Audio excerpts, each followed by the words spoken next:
saludo a todos nuestros oyentes de Generación Digital. Hoy estamos con ustedes Natalia Gaviria, profesora de la Facultad de Ingeniería. y Freddy Vitama, profesor de la Facultad de Ingeniería. En este episodio tenemos planeado hacer por lo menos 4 episodios donde abordaremos varios temas relacionados con el cambio climático. Agradecemos la planeación de estos episodios a los profesores Juan Fernando Salazar y a la profesora Ángela Rendón, que lideran el portal Territorios Sostenibles, donde trabajan extensamente sobre estos temas y nos apoyaron mucho en la construcción de la temática y en asesoría de cómo abordarla de la mejor manera. Este primer episodio queremos hacer una perspectiva, hacer una mirada un poco desde la historia al tema de la crisis y el cambio climático, porque la verdad es que es un fenómeno que no ocurre solo ahora, ¿sí? Sino que a lo largo de la historia de la Tierra, pues este fenómeno ha ocurrido varias veces, que el clima suba la temperatura o que baje la temperatura. También queremos hablar en unos episodios posteriores sobre lo que se llama la triple crisis ambiental, porque además del tema del calentamiento global, pues se hablan de otros problemas grandes que tiene nuestro planeta, como la pérdida acelerada de la biodiversidad y la contaminación en todas sus facetas. Por supuesto que también queremos aterrizar toda esta temática analizando en qué medida va a afectar nuestras vidas, en qué medida va a cambiar la sociedad, va a afectar a la misma civilización. Ese será tema de otro episodio. Ahora, y para no tener solo una mirada pesimista del problema, en su momento también queremos hablar un poco de alternativas, de cómo abordar el problema del cambio climático, etcétera. Bueno, decía que en ese primer episodio queremos darle una mirada un poco histórica al fenómeno. Si uno hace una breve lectura de lo que ha sido la Tierra y la historia del cambio climático, pues la primera cifra que es interesante conocer es que la Tierra, más o menos calculan los astrónomos y la gente que ha estudiado este problema, tiene unos 4.600 millones de años. Pero el primer humanoide, o sea, el que se consideraba ya cerca a lo que somos hoy los seres humanos, apareció en la sabana africana hace solo unos 3 millones de años.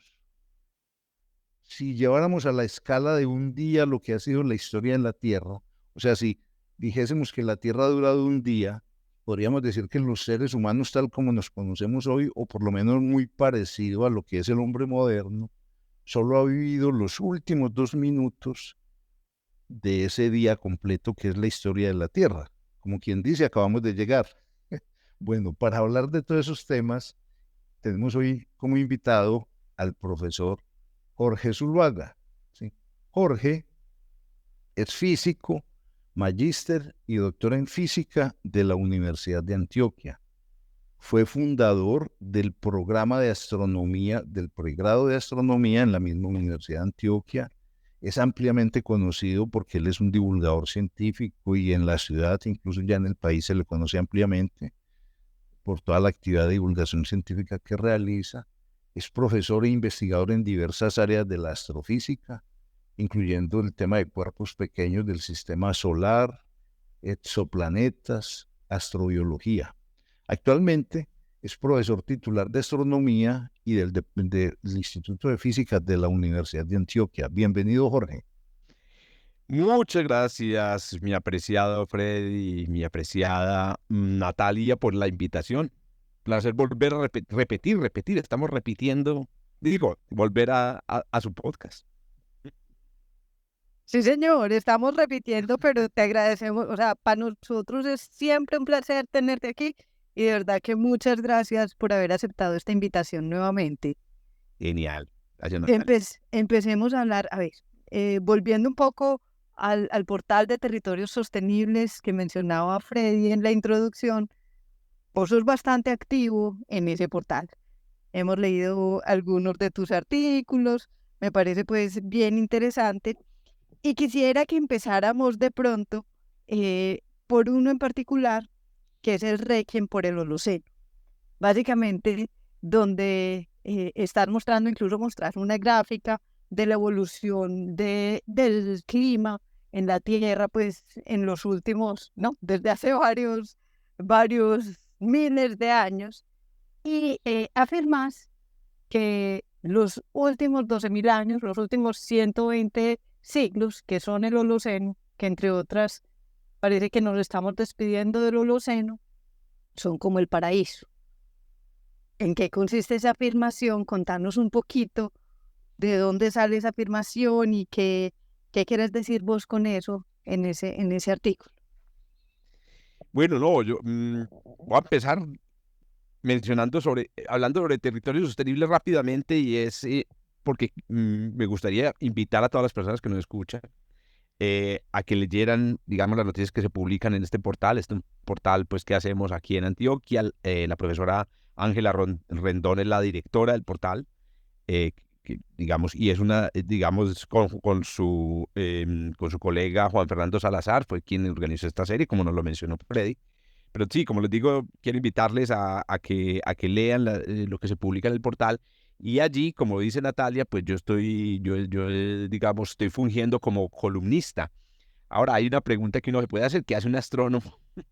¿Qué hace un astrónomo escribiendo en un portal de territorios sostenibles? Y es que quería contarles a todos que yo no solamente soy un astrónomo, sino que soy un ser humano. Creo que está implícito. Soy un ser humano, vamos a agregarle, un ser humano preocupado. Y por mi formación como científico, pues me ha tocado maciarme el problema que hay de la crisis, la multicrisis, como mencionaba también ahorita, y esos estudios, estas lecturas que yo he hecho, pues son las que me han llevado pues a escribir. Además, como mencionaba también Freddy, mi relación con la divulgación hace que cuando yo leo un paper, por ejemplo, en un tema como el tema del fin del Holoceno, el paleoclima, los paleoclimas, pues que me den ganas como de, bueno, yo quiero explicarle esto a todo el mundo en unas palabras como que sean chéveres, que generen emociones, que esa es la divulgación. Sobre este artículo que está mencionando Natalia, que es el Requiem por el Holoceno, incluso me pasó que alguien me comentaba que casi había llegado a las lágrimas leyéndolo, porque es que a ese nivel estamos a un nivel en el cual estamos casi que emocionados negativamente por lo que estamos perdiendo en la transformación que está sufriendo, digamos, el ambiente por nuestra actividad. Entonces, para ponerlo en muy pocas palabras, Natalia y John Freddy, nosotros estamos produciendo el fin de una era geológica que yo llamo ahí en el artículo, y que creo que muchos investigadores e investigadoras están de acuerdo, que fue una era geológica muy benigna en términos ambientales, en términos del clima de la Tierra, en particular de la temperatura de la Tierra. Esa era benigna se conoce como justamente el Holoceno, y está terminando porque las temperaturas están disparadas, es decir, la temperatura está aumentando rápidamente. Una de las características del Holoceno justamente fue la gran estabilidad en la temperatura del planeta. El planeta no varió durante el Holoceno. Estamos hablando de una era que duró alrededor de 17.000 años. La temperatura no varió más de 1 grado. Ahora estamos viendo que en apenas 1 siglo y medio ya hemos digamos, devuelto ese grado en el que varió la temperatura, lo hemos devuelto en solo 150 años. Y hay que llorar porque el Holoceno realmente, como les digo, fue una época en la que la vida tuvo una oportunidad de desarrollarse de maneras increíbles y se acabó. Estamos acabando con ella. Jorge, pues a ver, uno leyendo un poco pues de estos temas que entre otras cosas son muy interesantes, ¿sí? Pues le dicen, bueno, no es que la Tierra ha durado 4.600 millones de años, ha tenido 7 eras glaciales, o sea, y ha habido otras épocas de calor, también ha habido otras épocas de frío, ¿cierto? O sea, le dan a entender a uno como que eso es un fenómeno, digamos, natural, que ese es el proceso natural del planeta. Entonces la pregunta que a uno le surge es, bueno, ¿y por qué en esta fase que se habla de calentamiento global, qué tiene de diferente esta fase a las anteriores? ¿O por qué lo que se habla hoy de calentamiento global puede llegar a amenazar incluso la existencia del ser humano y de la civilización tal como la conocemos? Bueno, me parece muy interesante esa cuestión, porque este es el interés central mío aquí en este artículo, en este tema, y es, bueno, examinemos lo que está pasando en el presente desde una perspectiva más amplia. También por eso, ahí también yo utilizo parte de mi experiencia como astrónomo, que los astrónomos y las astrónomas nos dedicamos a eso, a ver los problemas desde una perspectiva espacial y temporal muy amplia. Tú lo estás diciendo, un planeta de 4.600 millones de años, ¿por qué estamos tan preocupados por algo que está pasando en los últimos 150 años? Les cuento un dato, por ejemplo, ahí de afán. La temperatura promedio de la Tierra, bueno, hasta hace unas décadas, rondaba los 15 grados Celsius. Cuando se promedia el frío glaciar del Ártico y la Antártica, con las temperaturas, digamos, abrasadoras de los desiertos del planeta, el resultado son 15 grados. Esa es la temperatura de la Tierra. Bueno, pero en la época de los dinosaurios, estamos hablando del Mesozoico, lo que se conoce como el periodo Mesozoico, las temperaturas llegaron a alcanzar hasta 25 grados promedios. O sea, piensen lo que es eso, son 10 grados más que ahora. 10 grados más que ahora. Y estamos preocupados porque la Tierra se va a calentar 1,5 grados, o se va a calentar 4 grados en el peor escenario. Entonces, me uno a la pregunta de John Freddy. ¿Cuál es el rollo? Si hemos tenido situaciones así. Bueno, ¿qué pasa? Ahora, hay un problema, una cosa que tenemos que tener en cuenta con esta visión muy amplia temporal. Y es que al ampliar la visión temporal y espacial, perdemos de vista a nuestra especie y a nuestra supervivencia. En el Mesozoico no habían humanos, obviamente. En el Mesozoico no existían loros. En el Mesozoico no habían muchas de las especies que nos acompañan, silvestres y domesticadas hoy en día. Entonces, claro, es obvio que esa era no era una era en la que podríamos haber sobrevivido nosotros. El decir que en el pasado las temperaturas fueron muy altas y que normal no nos ayuda porque ese no era un planeta para nuestra vida. Entonces, ¿cuál es el planeta en el que nosotros podemos vivir? El planeta en el que nosotros podemos vivir es justamente el planeta en el que surgió nuestra especie. ¿Y cuándo surgió nuestra especie? Creo que también John Freddy lo mencionaba ahorita. Nuestra especie surgió hace alrededor de 100.000 años. Hace alrededor de 100.000 años. Eso es un abrir y cerrar de ojos geológicos.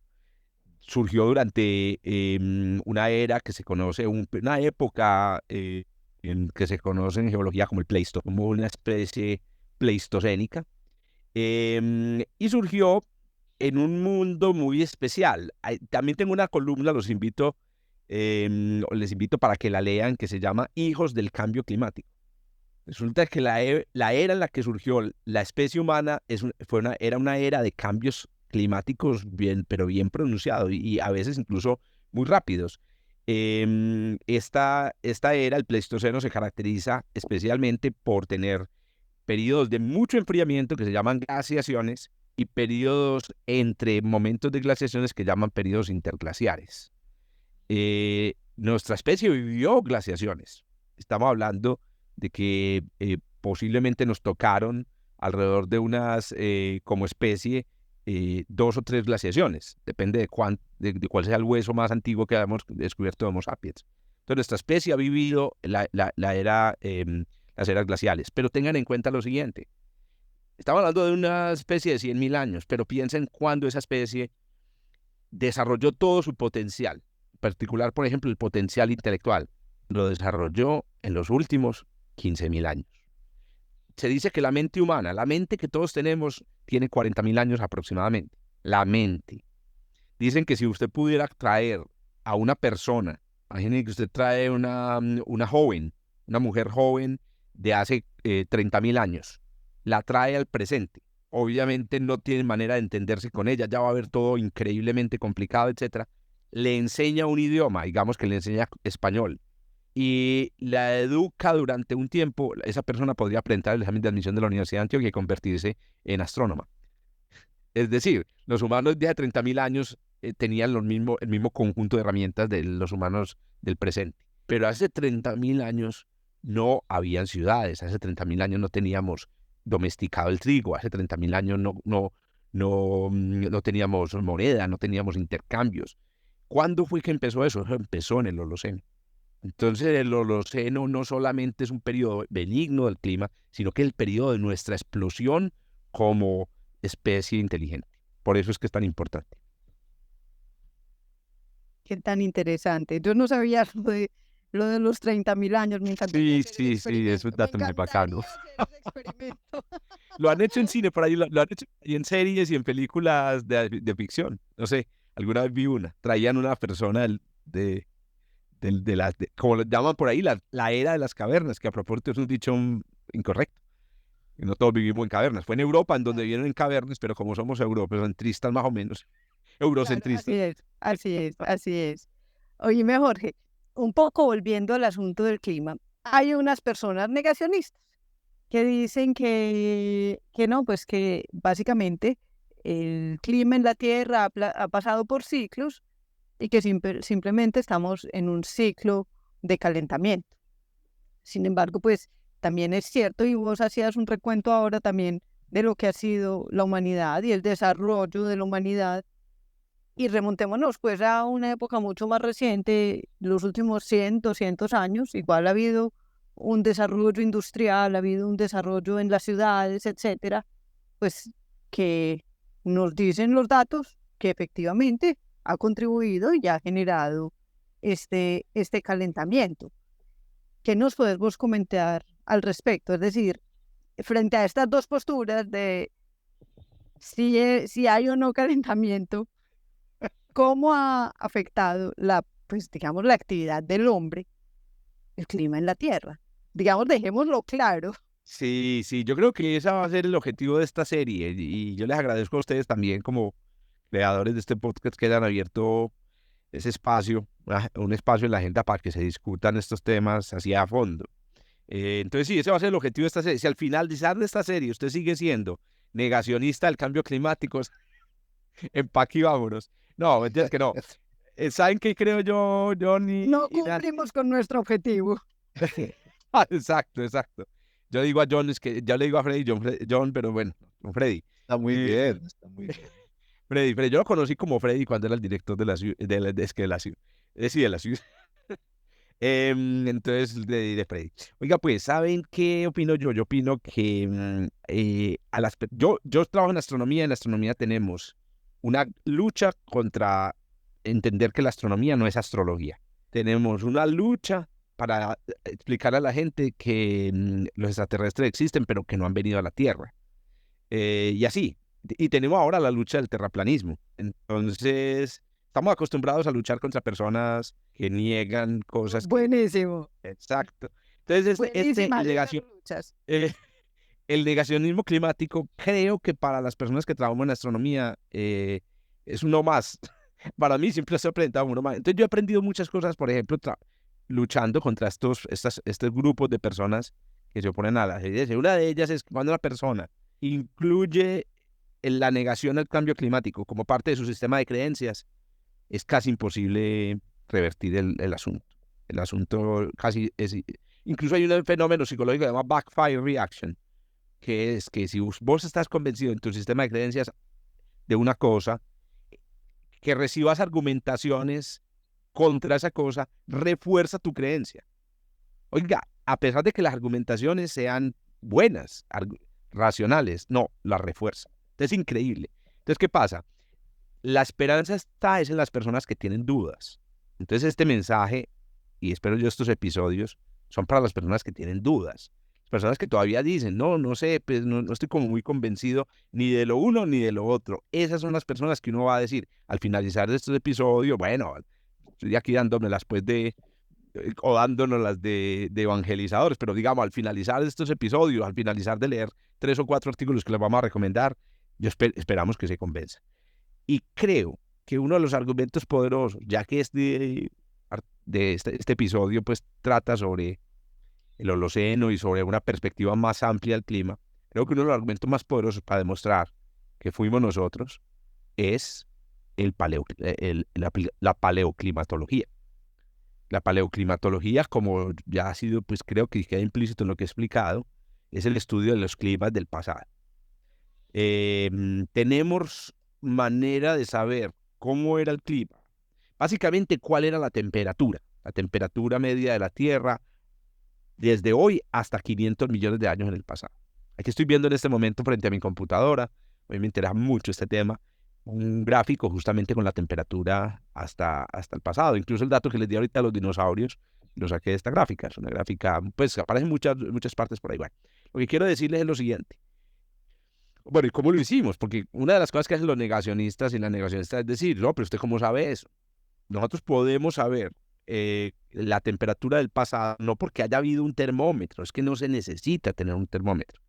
Lo sabemos gracias a una cosa que se llaman indicadores, o en inglés se le llama proxies. En este caso, los proxies que utilizamos nosotros para saber cuál es la temperatura del pasado incluyen aire atrapado en el hielo, ¿cierto? Aire atrapado en los hielos de la Tierra, por lo menos durante las eras glaciales, e incluyen otras señales que están en las rocas, ¿cierto? Y que están en los organismos vivos inclusive, y esas señales nos marcan, digamos, la temperatura del pasado. En particular, la temperatura del Pleistoceno, que les recuerdo, el Pleistoceno es la era en la que surgimos los humanos, y es la era de las glaciaciones. Esa temperatura del Pleistoceno se conoce con una increíble precisión, justamente porque tenemos los marcadores o los indicadores más precisos de las temperaturas del pasado.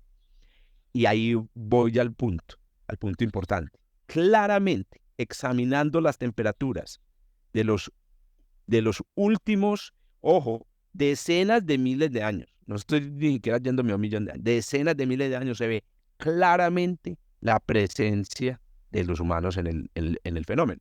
Todos, me imagino, hemos oído hablar, y si no, pues se los cuento, del famoso palo de stick, palo de stick, oiga pues, el palo de hockey. Uno lo podría llamar más bien algo así como una especie de, no sé, de la escoba, un diagrama de escoba, y es, el palo representa, el mango del palo de hockey representa cómo fueron las temperaturas durante los últimos 10.000 años, más o menos estables. Y la punta del palo de hockey, bueno, no todas las personas conocen cómo es el hockey, pero como les digo, es como una escoba. La punta de la escoba representa el cambio en la temperatura en los últimos 150 años. No hay ningún mecanismo que haya operado en esos 10.000 años en la Tierra, y como les digo, en los últimos 3 millones de años, que es el Pleistoceno, ningún mecanismo que hayamos visto que haya producido un cambio tan drástico. Si no estudiáramos, si no supiéramos inclusive tanto sobre la historia reciente de la actividad humana, aún así podríamos decir, esto se produjo en el periodo de mayor desarrollo de la especie humana, de tal manera que tuvieron que ser los humanos. Afortunadamente ese no es el único argumento.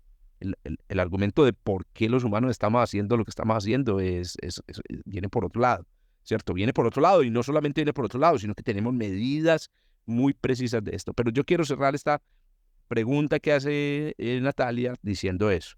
Es decir, el argumento de la paleoclimatología es ¿por qué se sabe que fuimos los humanos los que acabamos con el Holoceno? Porque tenemos registros de temperatura y vemos claramente que en la era de los humanos la temperatura se disparó.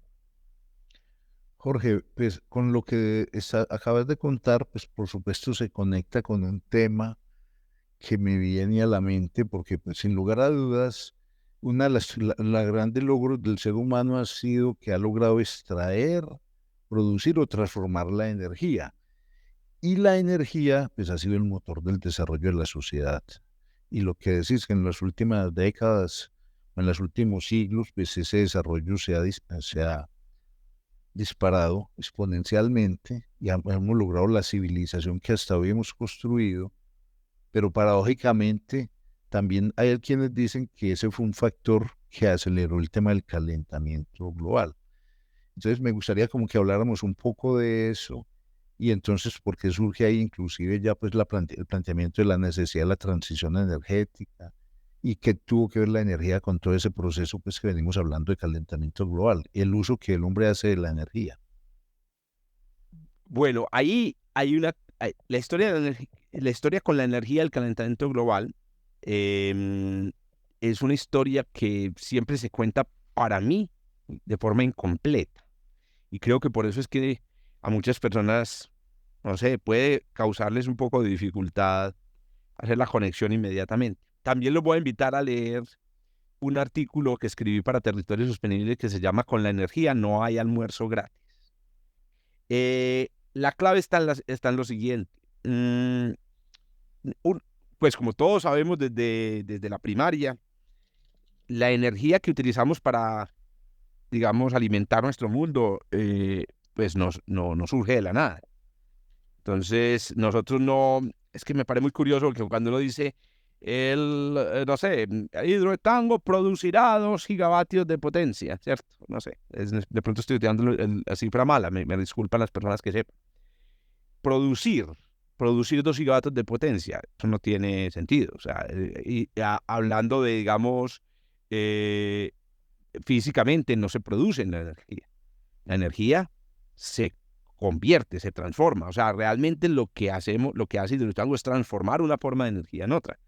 Lo que va a alimentar la energía de energía eléctrica a Colombia y a una buena parte de Sudamérica con Hidroituango, lo que va a alimentar es el río Cauca. O sea, echémonos la bendición, es el río Cauca el que nos va a alimentar de energía. La energía viene del río Cauca, está represado, ¿cierto? Entonces hay una transformación energética. Nosotros no producimos energía, nosotros transformamos energía que ya está almacenada. Pero aquí viene el punto. Por eso se llama el artículo Con la energía no hay almuerzo gratis. La transformación, toda transformación energética en física produce un cambio en la materia. Y ahí está el problema. Toda transformación produce un cambio. Entonces, por ejemplo, usted va a calentarse un huevito en el fogón por la mañana y entonces para eso usted necesita calor para convertir el huevo en algo, digamos, más rico, consumible o para matar las bacterias en el huevo, no sé. Bueno, pero usted para obtener ese calor, usted necesita, por lo menos aquí en mi casa lo hacemos, transformar metano en CO2. Porque básicamente CO2 y agua. Porque el metano que sale por el quemador reacciona con el oxígeno, el carbono se une al oxígeno y forma dióxido de carbono, una parte se convierte en hollín, otra parte va y se convierte en agua. Entonces hay una transformación material. Ese es el maldito problema. Ese es el problema. Porque las transformaciones materiales hacen que una materia que no estaba en el mundo, o que estaba en el mundo de una forma, se convierta en una materia que ya es otra. Y esa otra materia, esa nueva forma de materia puede no ser adecuada para nuestro planeta. Bueno, el ejemplo más clásico que seguramente todos conocen aquí, y todos los que nos escuchan conocen es el hecho de que para transformar la energía atrapada en los combustibles fósiles es necesario transformarlos y en el proceso producir, entre muchas cosas, CO2. El CO2 en la atmósfera es un gas increíblemente raro, es súper raro. Es más, es uno de los grandes problemas que tenemos hoy en día con las supuestas tecnologías de absorción de CO2 de la atmósfera, lo que llaman de emisiones negativas. Es lo que están vendiendo las petroleras y las personas interesadas en que el problema continúe. Y es, nosotros estamos construyendo unas plantas en las que absorbemos el CO2 de la atmósfera. Pamplina, no crean en esas pendejadas. El CO2 es muy difícil de absorber porque es muy escaso en la atmósfera. Esa atmósfera sin CO2 es lo que hace a la Tierra tan chévere, ¿cierto? Váyase por una playa en Sapsurro, esa playa y ese lugar, eso tan lindo es porque el CO2 es poquito. Pero como el CO2 se produce por la transformación energética, entonces estamos llenando de CO2 la atmósfera, y una atmósfera con CO2 es una atmósfera más caliente. Entonces es la materia que se produce durante las transformaciones energéticas lo que nos afecta. Pensemos ahora en las hidroeléctricas. Entonces, listo, usted para transformar la energía del río Cauca tiene que dejar pasar el río Cauca por un túnel, ¿cierto? Y salir al otro lado. Entonces ahí estás transformando la energía en el sentido de que estás transformando la materia en el sentido de que estás pasando agua de un lado a otro. El problema es que en ese proceso, pues tú afectas, no sé, los ecosistemas alrededor. El agua fluía de una manera tranquila por el río Cauca en esa zona, y ahora no, ahora fluye de acuerdo a las necesidades que tienen los humanos. Eso afecta al ecosistema, eso afecta. Entonces la transformación de la materia del río Cauca lo que va a producir el problema. Y estamos hablando supuestamente de una de las formas de transformación energética de menor impacto para el calentamiento. Y aún así el impacto es grande porque se está transformando materia en el proceso.